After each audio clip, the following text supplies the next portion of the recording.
You work hard, you hustle, you hold everything together, and still, by the end of the month, it feels like your money just slips through your fingers. And the worst part? You don't even know where it went. It's not a lack of intelligence. It's not a lack of faith. It's because there are 5 purchases that seem harmless, but function like silent leaks.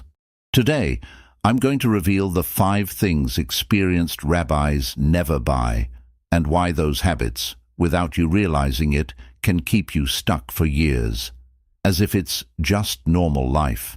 And pay attention, the 5th one is the most dangerous, because you buy it thinking, I deserve this, and it turns into a hole that never closes. If you skip that one, the system won't click, it won't work. And if you clicked on this video right now, it wasn't random. Before we go any further, write this in the comments. I stop buying out of anxiety. I read the comments, and when you write that, it tells me you're ready. And if you want this kind of practical wisdom, simple, direct, usable in real life, subscribe now. This channel is new and I'm posting every week. That way you don't depend on luck. You build clarity. Now I need your full attention for a moment. This is not a video to judge you. It's a video to give you your control back. My name honestly doesn't matter as much as what I'm about to give you today. What matters is this. I've spent years watching a pattern. Good people, hard-working people, people who do everything right, and still live with this constant feeling that money never stays. Do you know why that hurts so much? Because it's not just about numbers, it's about dignity. It's that tight feeling in your chest when you open your credit card statement and think, my God, how did this even happen? Today, I'm going to show you the 5 things experienced rabbis avoid buying, not because they never spend, not because they live small, but because they understand something simple and powerful. Wealth doesn't begin with how much you earn.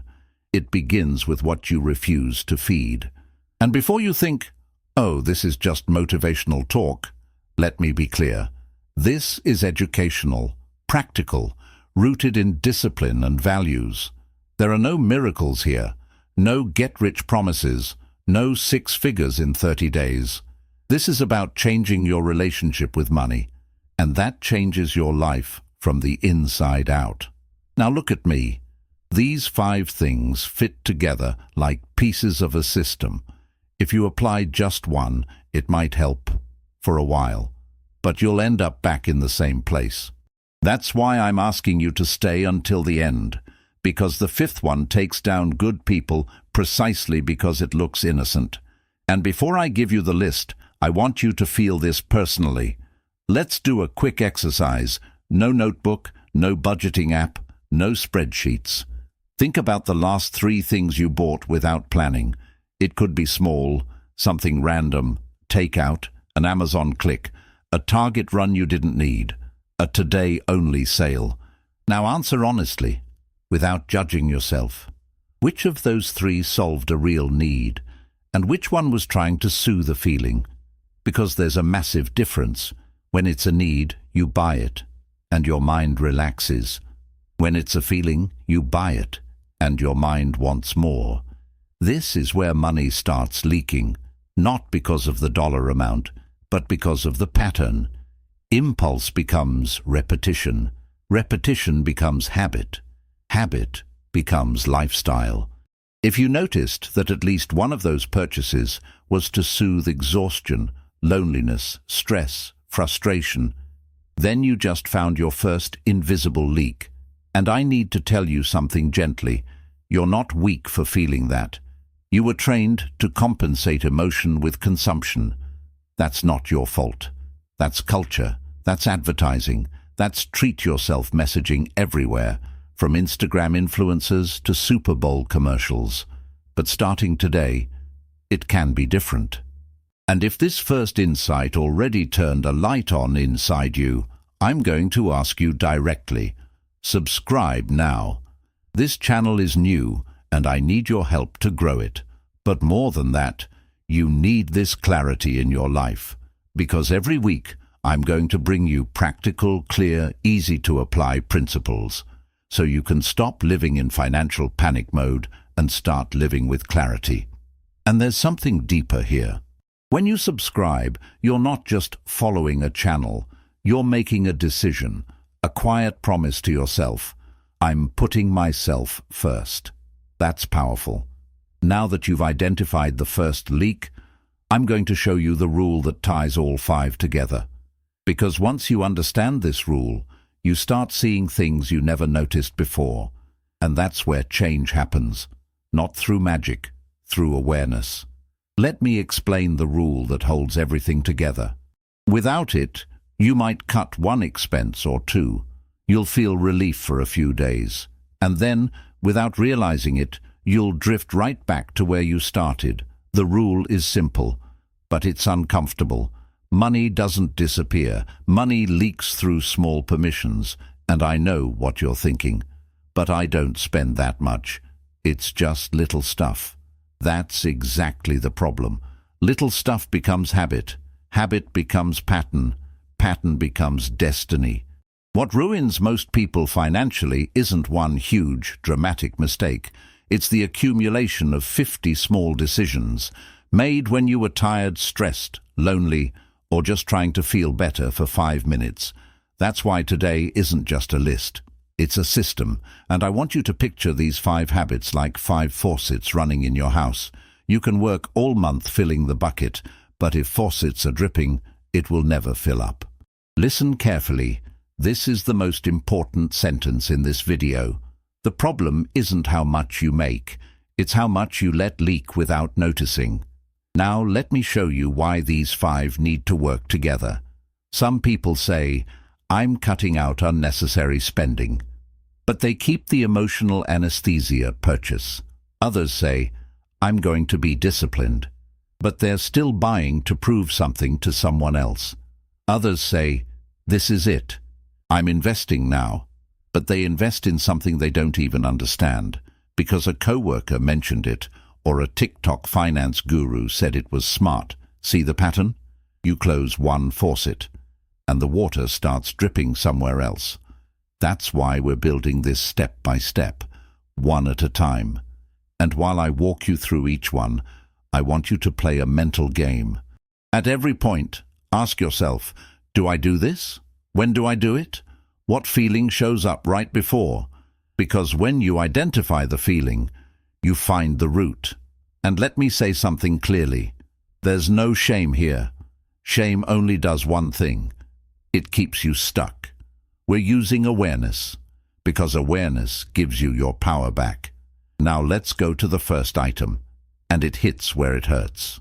Because this is one of the biggest reasons people say, I work so hard, and I'm still not getting ahead.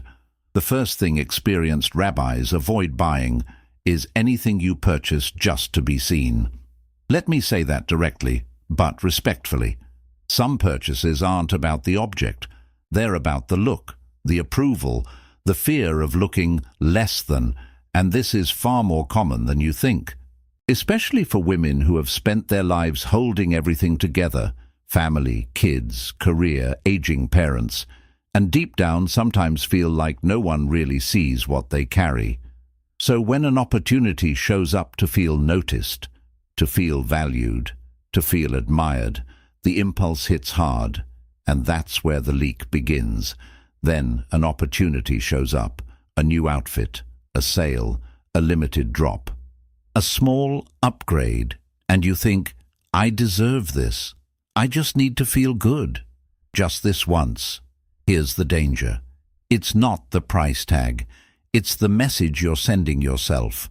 I need something external to feel enough internally. And once that message gets in, you become an easy target, because there will always be one more thing promising to give you what you're looking for.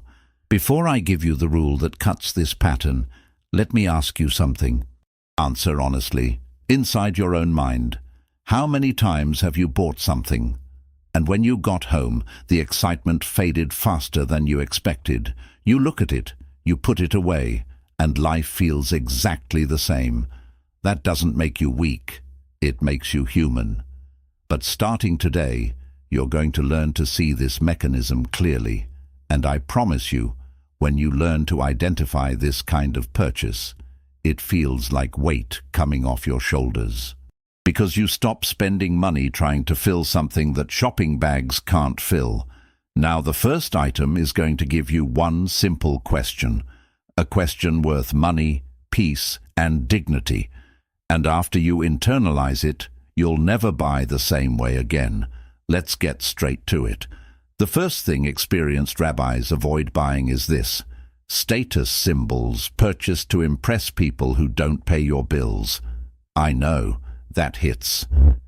But that's exactly where so many people lose money, peace, and self-respect without realizing it. Because there are two types of purchases. One ends when you swipe the card, the other one doesn't end when you tap confirm. It keeps going in your head.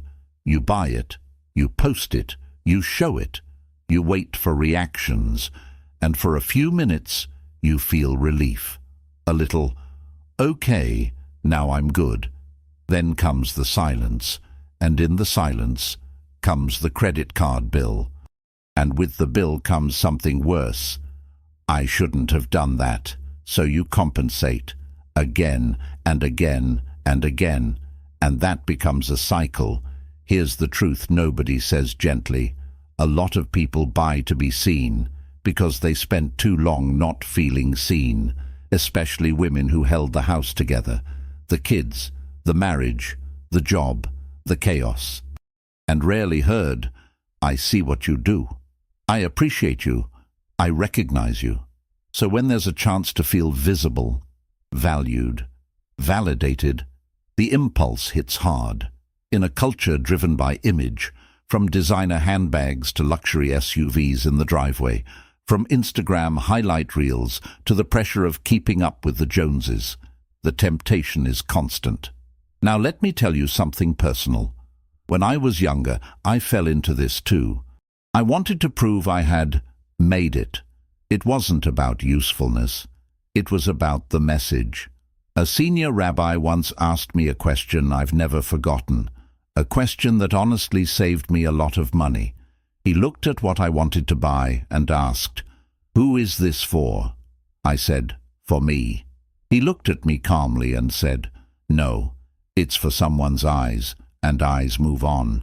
But payments stay." That cuts deep because it's true. A lot of purchases are exactly that. You make payments for months to support 5 minutes of validation. Now I'm going to give you the practical rule, the rule that breaks this cycle without making you bitter, cold, or joyless. Here it is. Before you buy anything nice, unique, upgraded, or status-driven, you ask yourself one question, and you answer it honestly. No mental gymnastics. The question is, if nobody saw this, would I still buy it? That's it. Because when you ask that question, you separate two things: what's for your life from what's for your image. And you need to understand this. Image is expensive, and worse than that, image is never satisfied. Today it's one thing, tomorrow it's something else. And once you enter that race, someone will always look ahead of you. Better house, newer car, trendier outfit, more polished Instagram feed. Now here's the part most people never notice. This kind of purchase doesn't just drain money, it drains focus. Because when you're busy being seen, you stop building what actually sustains you. You trade peace for approval, and approval is unstable. You've felt it. You buy something, someone compliments you, you feel that little internal warmth, but the next day, you want another compliment, another look, another confirmation, and the money keeps dripping, drip, drip, drip, until it becomes a faucet left wide open. Now let me give you a quick exercise. Think about the last 3 months. Remember 2 purchases. One you truly used, something that made your life easier, and one that was mostly for appearances.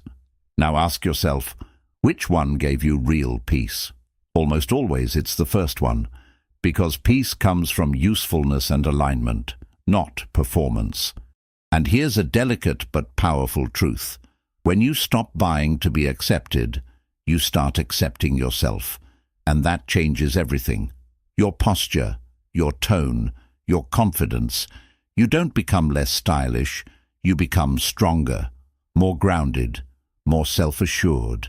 Now let me warn you about the mistake that cancels this entire lesson, because people fall into it all the time. The mistake is this: you cut the big status purchase, but you keep the small status ones every day. You say, oh, it's just $20, but $20 every day turns into thousands, and small purchases made with the wrong intention become a quiet prison.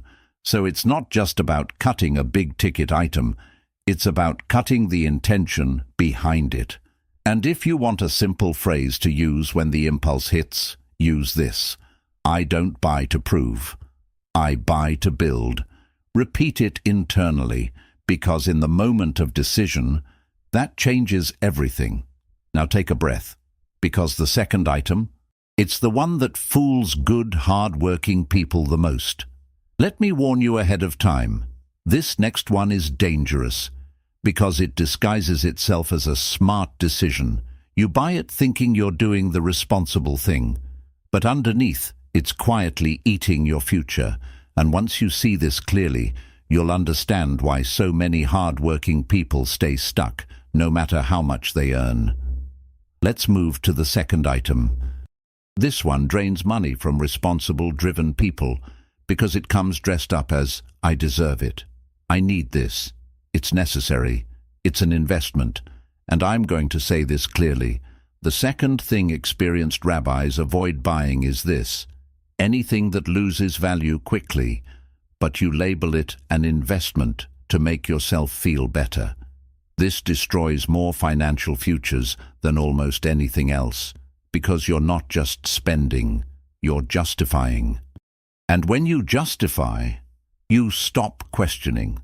Here's a rule that sounds simple, but can change your life. There are purchases that feed you, and purchases that feed on you. A purchase that feeds you solves a problem, supports you, protects you, improves your life for years. A purchase that feeds on you gives short-term pleasure, a fresh start feeling for a day, and then becomes payments, maintenance, upgrades, regret. Let me give you some everyday American examples. No judgment. People upgrading their phone every single year, always needing the newest model.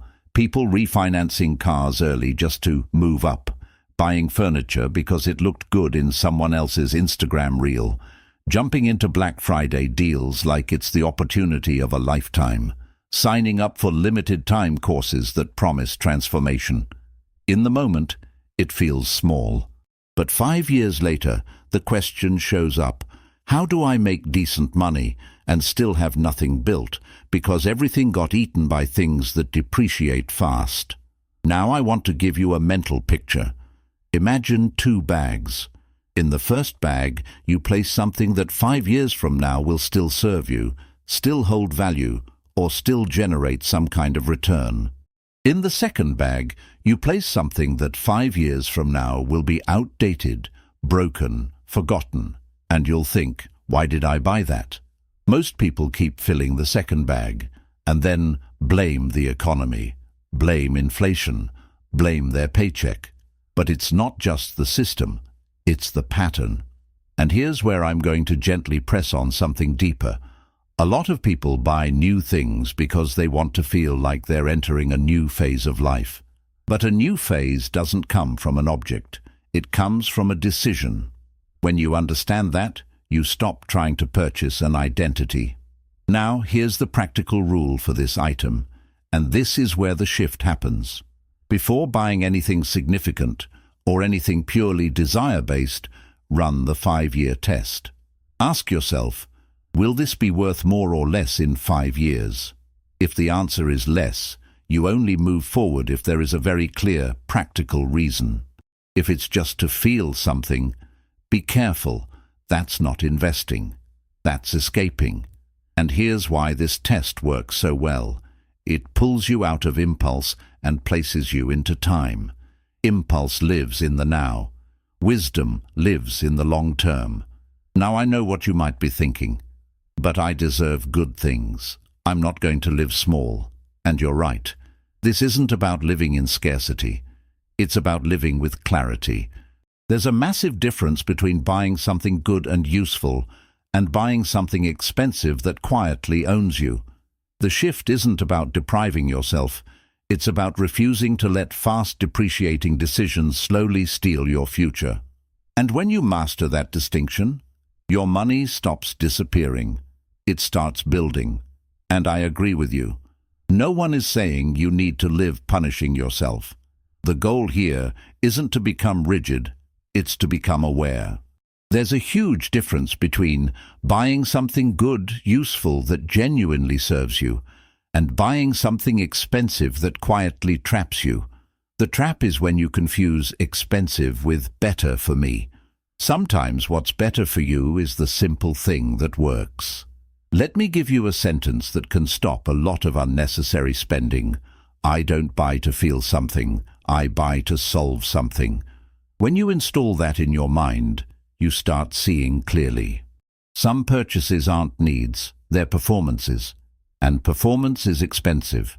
Now let me tell you something that happens to a lot of people, especially women who've gone through hard seasons. When life feels tight, when you feel stuck, when you feel like you have no room to breathe, you try to buy freedom. You buy a breather, a little rush, a little relief, a little "I deserve this." That's human. I understand that, but it's like drinking salt water. The more you drink, the thirstier you get. Now here's the mistake that cancels out this entire lesson. You cut one big purchase, but keep making small emotional purchases every single day as a stress reward. It's the daily Target run, the Amazon just because, the drive-through treat after a long day, the "it was only 12 moment," and the thought is always, "At least I deserve this." And I'm not here to tell you that you don't deserve good things. I just want to ask you something honestly. Is that reward freeing you, or is it quietly binding you? Because if it's binding you, it's not a reward. It's a disguised bill. Now here's a simple rule you can use in real life. If I still want this in 7 days, I'll buy it. 7 days. A lot of urges die in 7 days. And if it doesn't die, maybe it was actually useful. And when you start practicing this, something beautiful happens. You regain authority over yourself. You're no longer reacting, you're deciding. Now take a breath, because the third item is the one that makes money disappear without you even noticing. It doesn't show up as a big purchase. It shows up as something small. And before you realize it, it's a fixed monthly charge. That's why the next item is called the invisible leaks in the bucket. Let's move to the third. This one is the most deceptive because it doesn't look like spending. It just looks like normal life. And that's exactly why it keeps so many people stuck month after month, working hard, doing everything right, and still feeling like they're not getting ahead. The third thing experienced rabbis avoid buying is this: anything that becomes a recurring obligation without creating recurring value. Let me say that again, because this is a turning point. Recurring obligation without recurring return. Here's why. A one-time purchase hurts once. A recurring charge? It's like leaving a faucet running, and one faucet isn't the problem. The problem is when you have 20. That's when you start the month already behind, before you even take a breath. And I know this is the reality for a lot of women listening right now. You look at your bank statement and think, but I didn't even buy anything big, and still the money's gone. You know why? Because it's dripping. And drip by drip, by the end of the year, it turns into a flood. Now let's get practical. This isn't theory. Think about everyday stuff. A subscription you don't even use. A premium app you signed up for just for a month and forgot to cancel. 2 streaming services doing the same thing. A small monthly membership, an automatic fee, a subscription box, a harmless installment payment, and sometimes even things you keep out of guilt, fear, or habit. Let me gently press on something here. A lot of people keep recurring charges because cancelling feels like losing. But it's not losing, it's recovering, because money leaving your account every month without intention creates anxiety. Anxiety leads to impulse spending, and just like that, the cycle closes. Now here's the metaphor that changes everything. Imagine a bucket. You can pour water into it all month long. But if the bucket has tiny holes all over the bottom, it will never fill up. That's what happens to a lot of people financially. It's not lack of income, it's too many leaks. Now, here's the practical rule experienced rabbis apply with discipline. Before accepting any new monthly charge, ask, what monthly income is paying for this? If there isn't a specific income stream covering it, it's a leak. Simple example. Oh, it's only $30 a month. Okay. Then you need a consistent $30 a month coming in to cover it. If you don't have that, it's not just $30, it's a faucet. And when you apply this rule, something shifts inside you. You stop treating recurring expenses as normal. You start treating them as contracts. And contracts are signed consciously. Now let me give you a quick exercise. You don't need your phone right now, just think. Name 3 charges that hit your account every month. Now ask yourself, which one genuinely improves my life? And which one do I keep just because it's small, or automatic, or not a big deal? The one you keep because it's small. That's a leak. And here's the delicate truth. What keeps you broke isn't only what you buy, it's what you maintain. Because maintaining is repeating, and repeating creates destiny. Now let me warn you about the mistake that cancels out this entire lesson, because a lot of people fall into it. The mistake is this: cancelling one subscription, and then replacing it with another just to ease the discomfort of cancelling. You cancel, and suddenly you feel weird, almost deprived, like you're missing out. And to compensate, you buy something else. That's why the rabbi's rule isn't just about cancelling, it's about understanding the emotion behind it. If that anxiety shows up, use this sentence. I'm not depriving myself, I'm closing a leak. Say it again. Because that shift in language changes the feeling instantly. And you know what's beautiful? When you close leaks, you start to feel peace. Not because you became rich overnight, but because you can breathe again. Now take a breath. Because the 4th item is the one that takes down smart people. It doesn't destroy them because they're foolish. It destroys them because they trust too easily and question too little. That's why the 4th thing experienced rabbis avoid buying is this: anything they cannot clearly explain. And when I show you this, you'll understand why so many people lose money on opportunities and limited time offers that sound amazing. Let's go to the 4th. Pause for a second. If you've made it this far, it's because something in you is tired of living on autopilot, tired of doing the math, and then feeling like the math is doing you.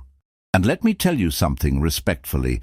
It wasn't random that you clicked on this video today.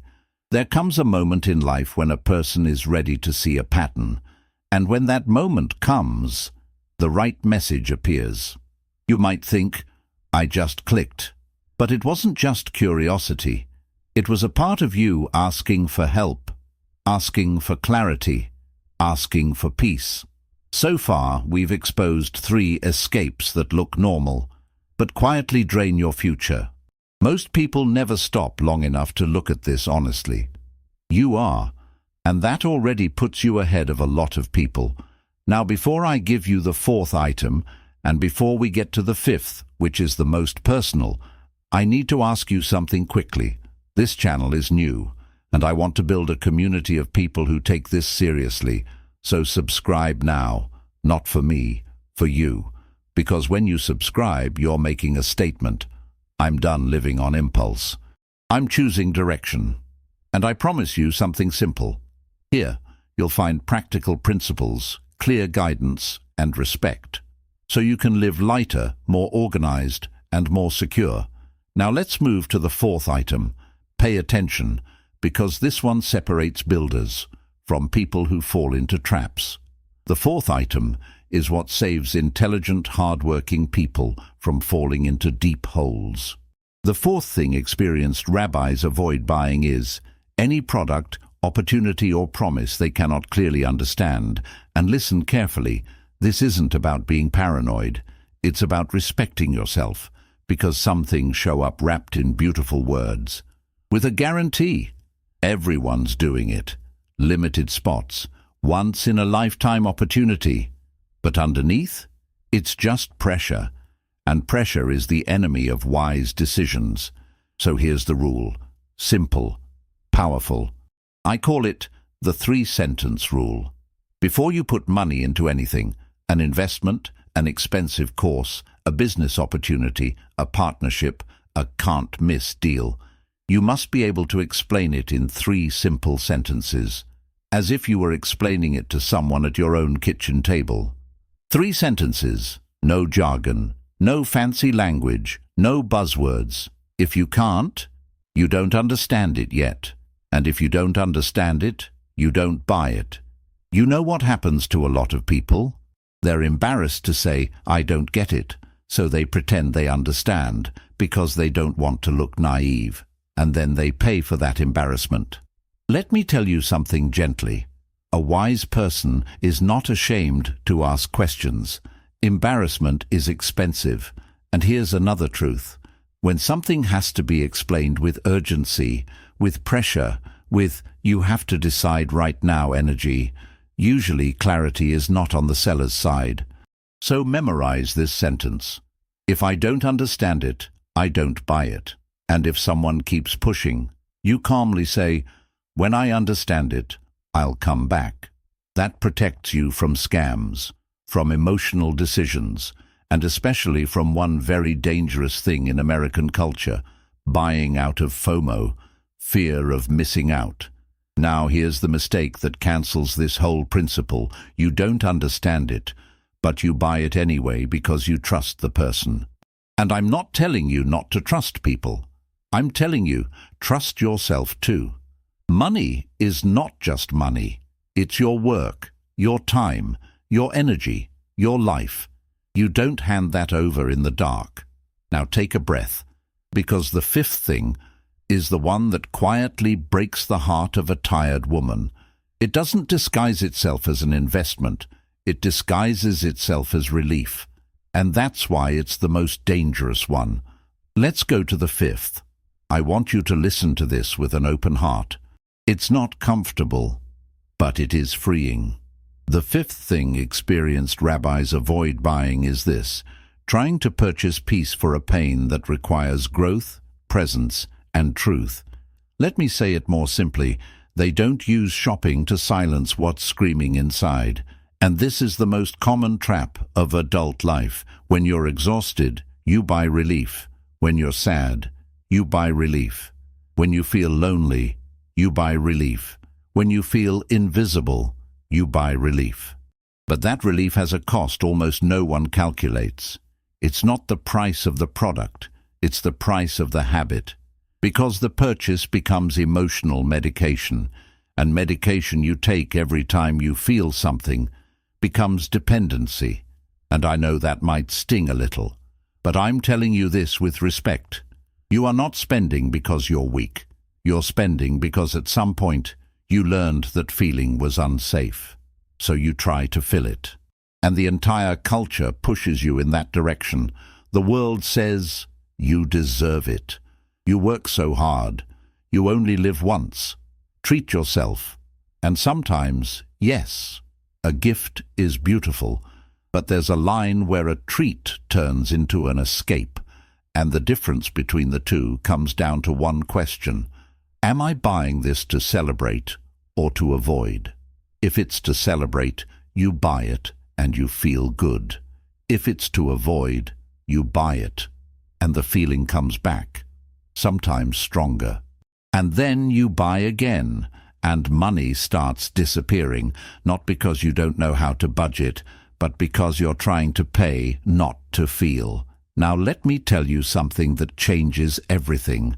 There's pain of the body, and there's pain of the soul. Pain of the body can be solved with money, food, housing, medicine, clothing, basic comfort. But pain of the soul, money can't fix that. Pain of the soul asks for something different. It asks for presence, for conversation, for purpose, for a firm no, for discipline, for coming back to yourself. And I'm going to say something very honestly. Many women listening right now have spent years taking care of everyone else. The kids, the partner, the job, the house, the problems. And when there's finally a quiet moment, they don't know what to do with themselves. Then the emptiness shows up, and emptiness is uncomfortable. So it gets filled with Amazon carts, with late-night DoorDash, with a limited-time deal, with one more little thing just to lift my mood. And for a few minutes, it works. But then the guilt comes, and guilt turns into anxiety, and anxiety turns into another purchase. Do you see how perfect that cycle is? That's why so many people say, I make money but I never save. I work non-stop but I'm not getting ahead. I try so hard but I never seem to build anything. Because prosperity isn't just math. Prosperity is the state of your relationship with yourself. Now let me give you the practical rule for this fifth item. It's simple. So simple most people underestimate it. When the urge hits to buy something to soothe a feeling, you do this. You wait 10 minutes, and during those 10 minutes, you ask yourself honestly, what am I trying to silence?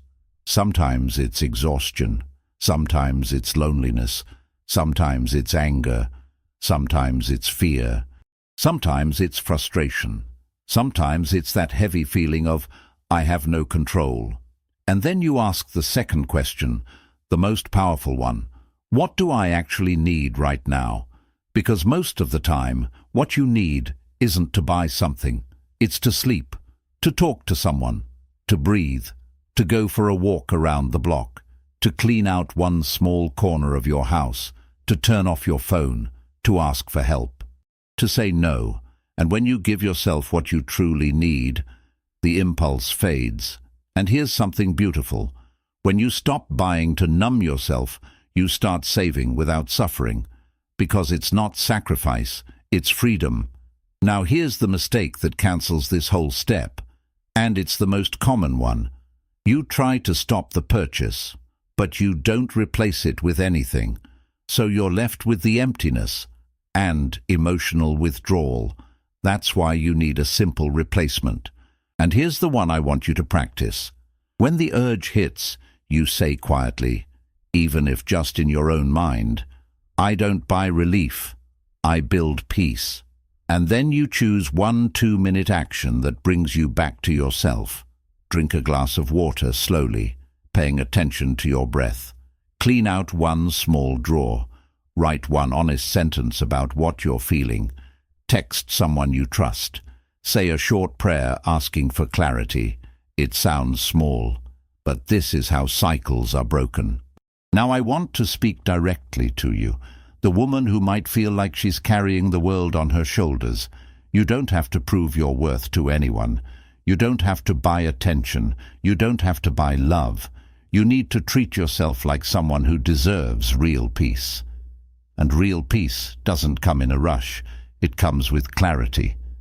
Now I want to pause here for a moment, because I know this part hits deep. If this spoke to you, I want you to write something in the comments right now. One short sentence, no shame. Write this: I choose clarity. And if you want to go deeper, just write the number 1, 2, 3, 4, or 5. Which of these escapes grabs you the most? I read the comments. And it helps me know what you need in the next video. Because you are not alone in this.